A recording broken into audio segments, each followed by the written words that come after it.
René Ortiz, ministro de Energía y Recursos No Renovables. Bienvenido a Contacto Directo. Mucho gusto, me da mucho gusto compartir con usted mis comentarios de hoy día. Gracias y buenos días.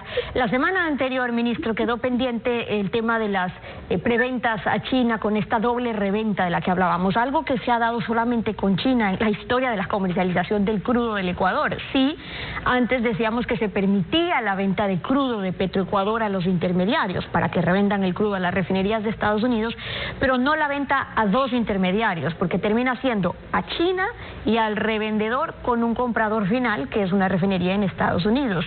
¿Qué es lo que nos interesa de esas transacciones? ¿Cómo ha afectado o cómo lo sigue haciendo esa doble reventa que solo se puede dar con un precio más bajo? Por ende, ¿es inconveniente? ¿Sigue siendo inconveniente para Petroecuador? El mecanismo de comercio exterior está referido siempre a una compañía de trading. Esta es la mecánica universal. En efecto, una compañía como Petroecuador vende a un trading. Tiene un conjunto de como 50 compañías de trading que se califican, a las cuales les invita con frecuencia, o para una venta a largo plazo o para una venta a corto plazo, como es una venta spot. Entonces, en ese contexto, siempre ha decidido manejar de esa manera con oil tradings. En el caso de las preventas con China, existe la posibilidad también de que compañías listadas, calificadas por Petroecuador, puedan ser las compañías que en nombre del contrato puedan tomar un embarque en Balao, y una vez que esté en alta mar, pues, evidentemente tiene un destino libre. Quiero explicar de la siguiente manera.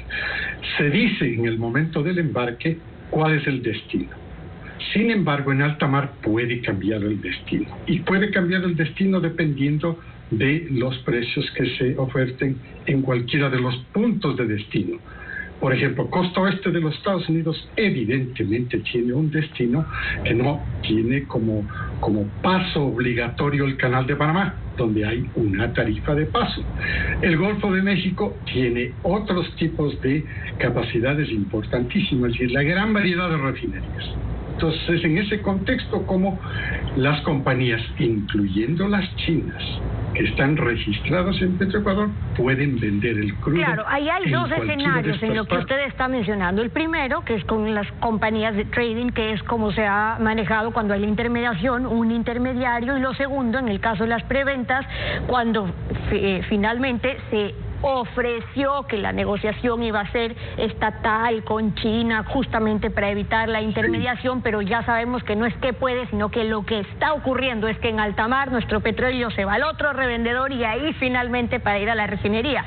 Y hago esta secuencia porque lo que queremos saber es, después de las investigaciones que se han presentado, de las denuncias que ya se están presentando, ¿esto resulta, más allá del mecanismo, conveniente o no para el Ecuador, para que se dé esa doble reventa? Ecuador tiene que haber estado, y eso habrá que investigarlo, vendiendo a precios que no eran los más convenientes para Petroecuador, y si es así, ¿lo seguimos haciendo? No, ya los nuevos contratos no tienen esas características, no, está abierto totalmente. Lo que se tiene como registro es que algunas de estas compañías que embarcaron crudo en Balao, por ejemplo, vendieron a compañías refinadoras en la costa oeste, y en la costa oeste predominantemente, por ejemplo, Chevron. En la costa del Golfo predominantemente otras compañías como ExxonMobil o Phillips tienen capacidades de refinación. Eso es lo que está registrado. No es una reventa de reventa, no es eso. Simplemente es la forma como un refinador busca el mejor crudo para la refinería que ellos van a procesar, sea, por ejemplo, el mercado de Estados Unidos, o la costa oeste o el Golfo. Esos son los dos principales. Entonces, ¿qué es lo que ocurre? Siempre se ha pensado, sí, es cierto que se ha pensado que sería fantástico directamente a un refinador. Sí, ese es un objetivo, pero no sucede así, no ocurre. Un refinador no compra directamente el petróleo para el caso de Estados Unidos, por supuesto, no compra directamente del proveedor. Pero hay casos importantes, como por ejemplo en Talara, donde hay una refinería. El comprador directamente, sí, es refinador y compra crudo ecuatoriano. Lo ha hecho.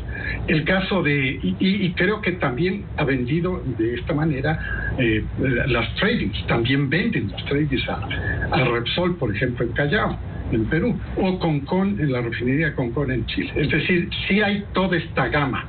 En algunos casos, si tomamos el ejemplo de Norteamérica, ahí se produce el fenómeno de directo entrega del oil trading a una refinería. Claro, eso lo tenemos claro, pero ¿por qué aquí insistimos en el tema de la doble reventa, ministro? Porque si bien no se lo firma hacia el contrato, en la práctica es lo que ocurre cuando existe esa luego libre disponibilidad. Es decir, el riesgo estaría que con quien esté negociando finalmente Petroecuador, no en el papel, pero lo que esté ocurriendo es que ya saben a dónde va a llegar después de la primera venta y cómo va a llegar a ese segundo revendedor, por ende en qué condiciones tiene que soltar su petróleo. Respecto a las reventas de crudo, Televistazo aquí reportó lo siguiente, por ejemplo, recordemos. La intermediación en la venta de petróleo ecuatoriano vuelve a la palestra pública con la investigación de Diario El Universo y el Consorcio Internacional de Periodistas de Investigación. La publicación señala que la empresa Fairgate Trading Corp del ecuatoriano Enrique Cadena Marín recibió $10,2 millones de la compañía Core Petroleum LLC, una intermediaria de crudo, 11 transacciones que constan en un reporte de actividad sospechosa realizado por el Bank of New York Mellon a la Unidad de Inteligencia Financiera estadounidense. Según la investigación, Core Petroleum no tiene contratos de preventa con Petroecuador, ni ha ganado ventas spot de crudo. Sin embargo, oferta petróleo ecuatoriano a Perú y Estados Unidos. Core Petroleum LLC nunca ha sido adjudicataria de ventas de petróleo ecuatoriano. Y es que Fairgate Trading Corp de Cadena fue registrada en 2013 por Mossack Fonseca, que en ese entonces manejaba muchas de las empresas de Enrique Cadena en varias jurisdicciones consideradas paraísos fiscales. En el gobierno de Rafael Correa se firmó una serie de preventas petroleras con Petrochina International, con Unipec Asia Co. Ltd. y PTT Public Company Ltd. En estos contratos intermediaron las empresas de Enrique Cadena, que ganaron una comisión en perjuicio del Estado según las investigaciones. La indagación por peculado en la que se involucró a Enrique Cadena ya cumplió 3 años y al momento se estudia contratar una nueva pericia para valorar el monto de perjuicio al Estado por estas negociaciones. Usted preside el directorio de Petroecuador, ministro. ¿Tiene conocimiento de los acuerdos, de los contratos? Una empresa de un intermediario que recibía 10 millones de una compañía intermediaria de que no tiene contratos pero con petróleo. Entonces, uno, ¿cómo han firmado contratos de preventa con China donde intermedian después de esas empresas que hoy están? Se las está investigando allá, la unidad antilavado de Estados Unidos. ¿Y acá?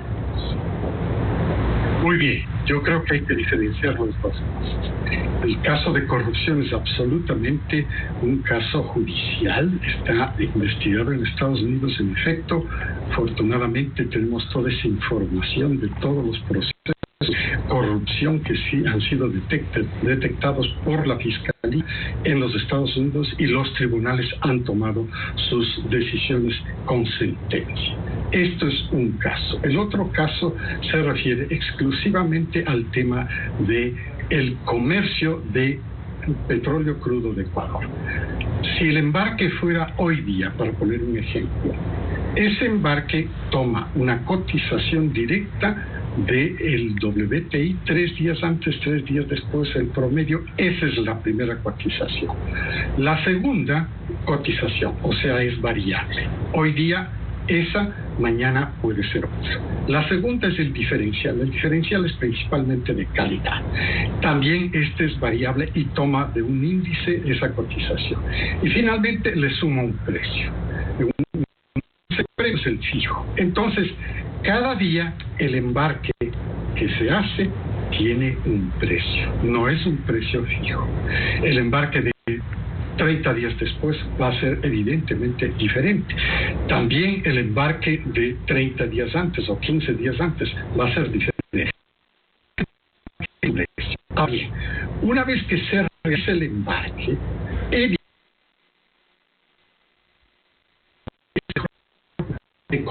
de acuerdo con la fórmula Petroecuador. No hay absolutamente ninguna alteración de esa fórmula.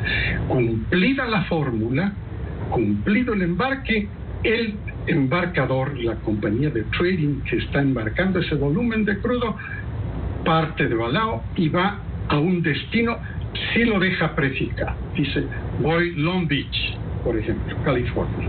Ahí hay refinación, ahí hay refinerías. Ese puede ser un destino. Ministro, ahora, sobre el mecanismo, digamos que está claro, no quiero hablar de los casos de corrupción, entiendo que usted prefiere dejar eso en manos de la justicia, pero hay responsabilidades ahí desde el Ministerio sobre investigar y saber, y además transparentar información de cómo se están dando esos contratos. Dígame, porque me queda un minuto y me faltaba un tiempo para hablar de otro reglamento de los derivados. Sí. El directorio el directorio de Petroecuador lo que hace es autorizar un proceso de negociación. Es Petroecuador quien lleva total y libremente y autónomamente esa negociación. Así se maneja. Simplemente hay un reportaje en el sentido, hoy día hubo un embarque, hoy día hubo una venta spot, ese tipo, sin llegar al análisis propiamente dicho. Ahora bien, las denuncias que se han hecho en relación con todos estos escándalos de corrupción, sin la menor duda, corresponden ya a la Fiscalía. No es una tarea del directorio entrar a ese tipo de investigación. Sí al análisis, cómo están las ofertas, y entre ellas comparar cuál es la mejor para que la decisión de Petroecuador llegue a la mejor.